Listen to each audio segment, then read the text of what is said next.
Charlie Kirk, the founder of Turning Point USA, probably one of the strongest voices in the conservative movement, was shot dead at Utah Valley University. And it's a sad day for America. It's a sad day for the Jewish people. But I want to go somewhere where everyone's afraid to go. You probably won't hear this message anywhere else.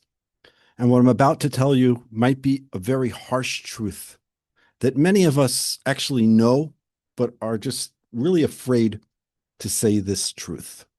So here goes. The end of times is happening now. We are in a situation where, for the first time, we have established a state of Israel.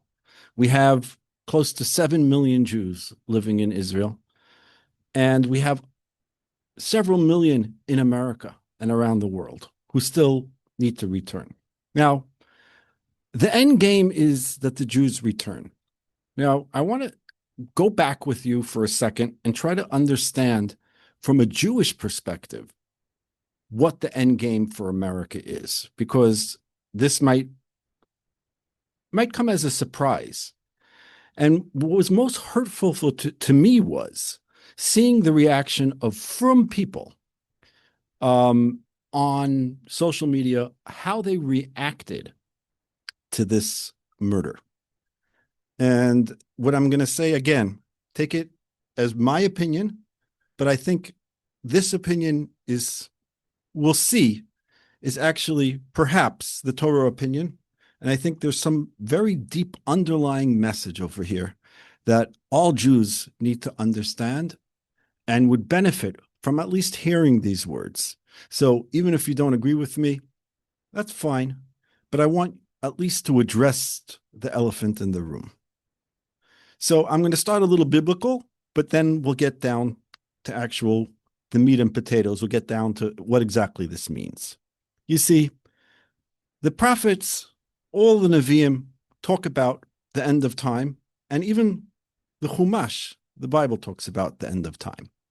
And I want to go to Deuteronomy 28, Devarim, Parshas Kisavai.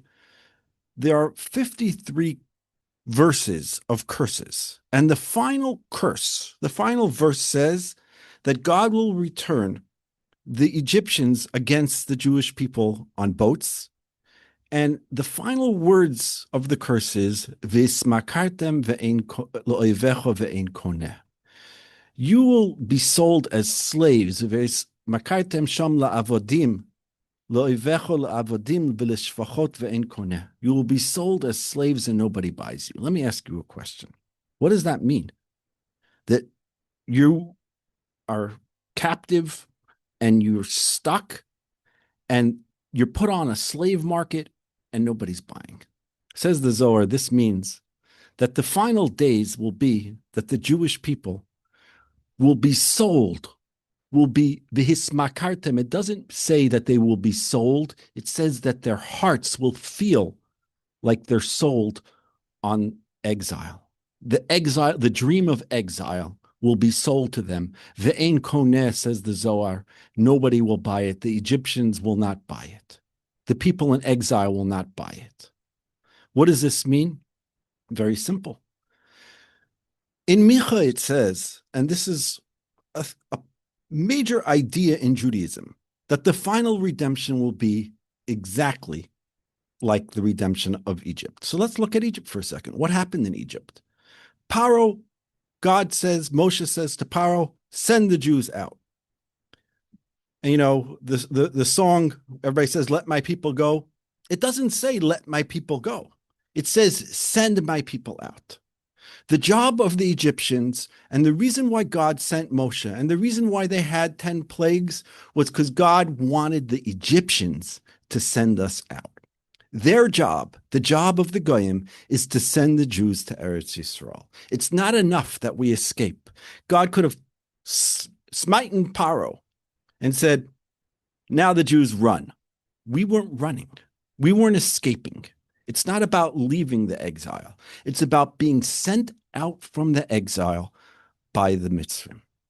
Says the Zohar, the end of the days will be, Vismakartem, you will be addicted. You will enjoy. Your heart, your soul will feel that you belong in exile.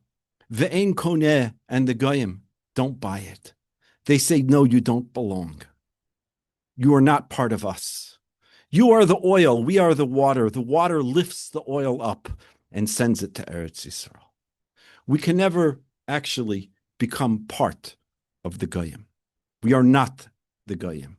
The end of times, even Mitzrayim, like it says in Yeshayahu, Baruch Ami Mitzrayim. At the end of times, God will say, the Egyptians are blessed. They're my nation. Why are the Egyptians blessed?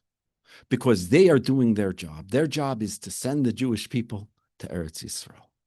So if you're thinking, perhaps right now, we really need to educate the Goyim on what it means to have good morals, to have the Judeo-Christian ideologies of conservatism or whatever ideology it is. The end game is that we all return. But the Navi says, and the Zohar says in Parshas Ki Savo, that the blessing of the final pasuk, verse 53, it's actually in the Chumash, it's verse number Samach Ches, which is 68.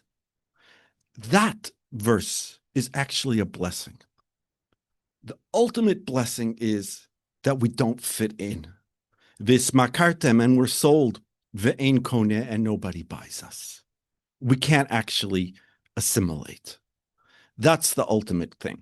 So if I were to take one message from what's happening with the rise of anti-Semitism in the world, the rise of open hatred and murder of Jewish people, it's one message. The message is, we don't belong in exile. The Goyim, it says, the Zohar says, they know this message. They know that we don't belong. Therefore, they don't buy us. They don't accept us. It's only us understanding that the Goyim need to send us to Eretz Yisrael. They need to be the catalyst for us to go. So if you see the rising of anti-Semitism, perhaps this is Pharaoh telling the Jews to leave Mitzrayim. And when we left Mitzrayim, we needed Pharaoh to send us out. It wasn't enough for us to leave. It should be my blessing that we understand that we really don't belong in Galus.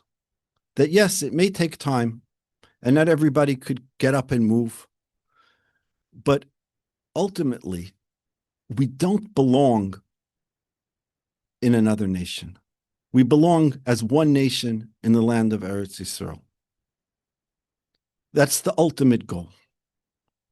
And today, we have an opportunity to do this.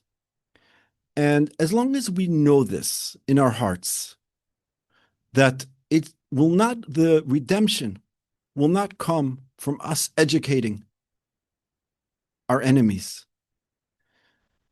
It will come from us being motivated to find a different association outside of our exile.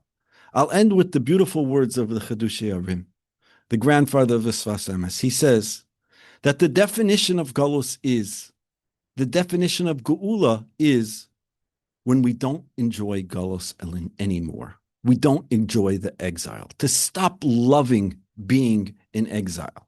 That's when the Geula happens. Yiratzon that we should see this year the Geula Shlema, and we should have no more fighting and no more war, and the Jews can be a light to the nations, as one nation can only do in the land of Eretz Yisrael. Thank you very much.